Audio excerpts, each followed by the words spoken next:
Hello, everyone. This is Jonathan Little. I'm here today with the 145th episode of Weekly Poker Hand. Here we get Queen 9 offsuit on the button, playing 300-600 with a 75 ante. I was recently talking to one of my students, and he was saying that in small stakes games, he sometimes folds this hand because he expects the players in the blinds to 3-bet a lot or to call a lot and then check raise a lot of flops.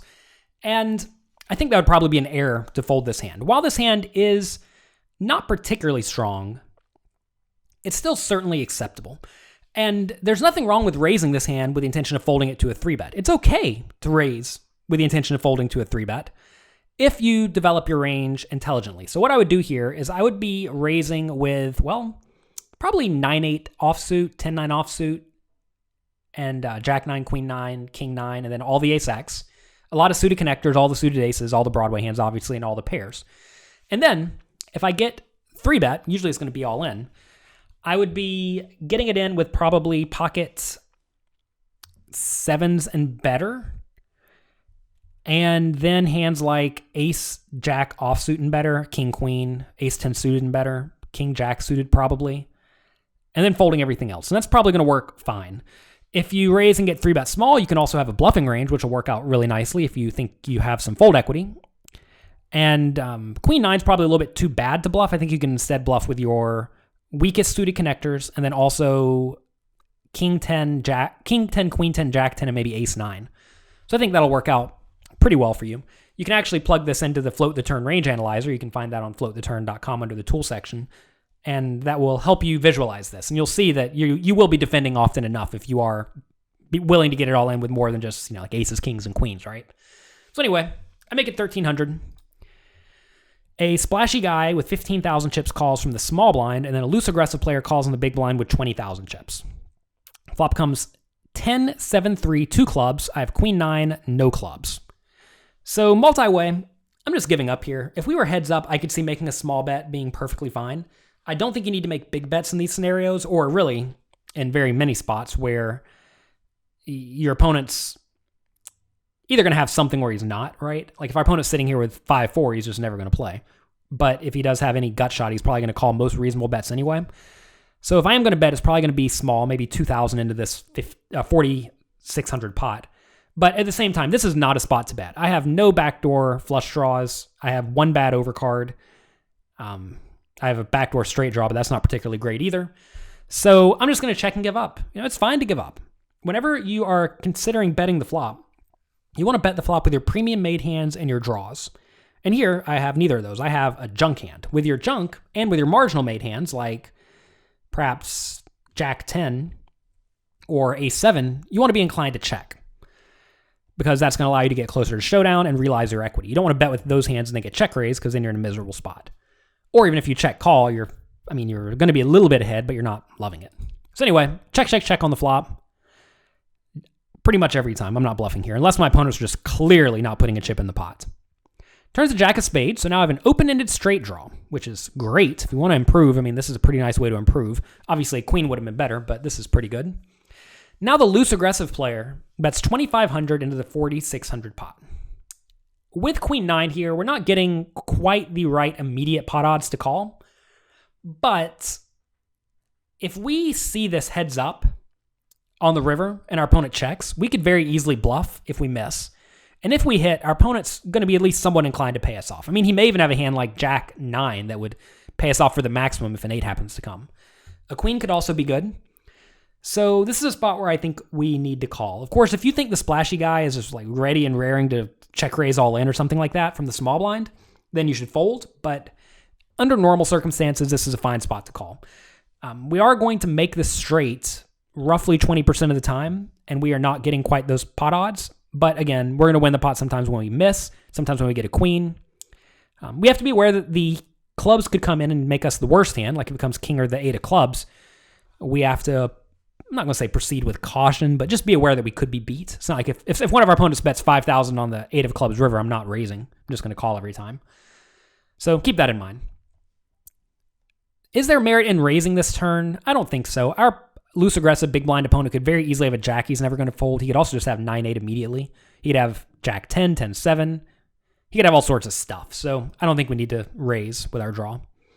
So we do call 2,500, and the splashy guy calls 2,500 in the small blind. That is not what we were expecting. River is a queen of clubs. We make top pair. And now,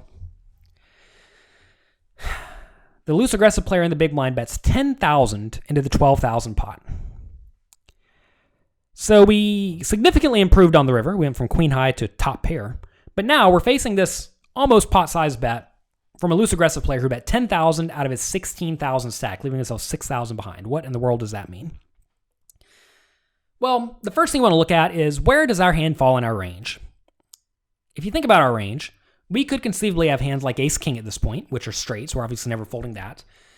Probably don't have very many.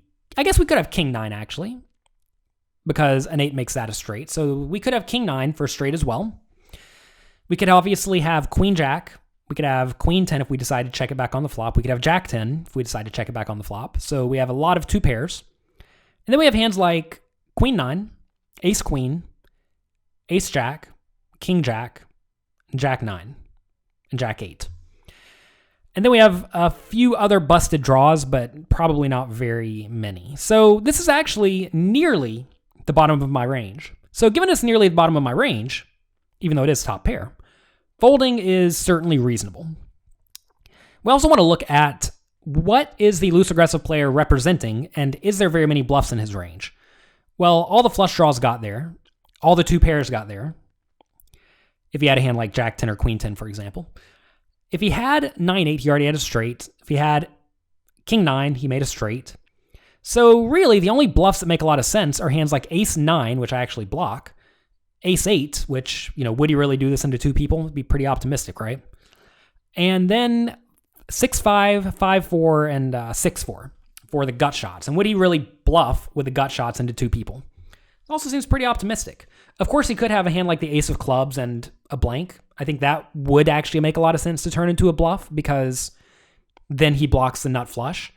But I think you're going to have a tough time making anyone fold something like two pair or better here. Maybe even ace-queen or better. If I had ace-queen in the spot, would I call?